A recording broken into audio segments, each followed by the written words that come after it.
আসসালামু আলাইকুম, কি অবস্থা, কেমন আছেন সবাই? আশা করি সকলে ভালো আছেন। মুসাইমনকে নিয়ে একটা ভিডিও দিয়েছিলাম, ওই জায়গার মধ্যে আমি একবারও বলি নাই মুসাইমন প্রতারক বা উনি প্রতারিত করেছে। আমি জাস্ট যমুনা টিভির কিছু নিউজ আসছিল, সেই নিউজগুলো আপনাদের উপর তুলে ধরেছি। এখন আমার কথা হচ্ছে, আবার কেউ কেউ বলতেছে সেই দালালের সাথে আমিও জড়িয়ে আছি। আমি তো একবারও তাকে দালাল বলি নাই। এবং আবার অনেকে বলতেছে কি আমি তার কথা বলে ভাইরাল হতে আসছি।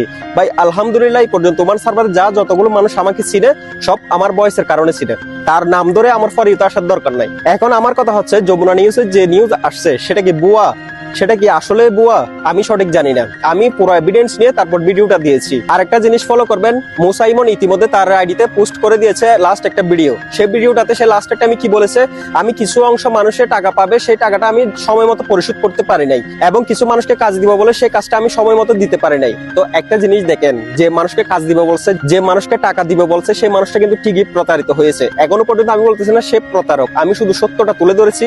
আপনার যদি ভালো লাগে আমার কথাটা বিশ্বাস করবেন, আর যদি ভালো না লাগে বয়কট করবেন। আমার দরকার নাই অন্য কারো কথা বলে ভাইরাল হওয়া বা ফরিতে আসা। মূলত এটাই যে সত্যি যেটা আসবে সেটাই তুলে ধরবো ইনশাল্লাহ। আর আপনারা সাপোর্ট করেন বা নাই করেন, শুধু এটুকুই বলবো, যেটা সত্যি সেটাই বিশ্বাস করুন। সে হোক মৌসা, হোক বয় সেক্টর, হোক আরো বেশি সেলিব্রিটি। সো ধন্যবাদ, সবাই ভালো থাকবেন এবং যাচাই করুন কোনটা সত্য কোনটা মিথ্যা।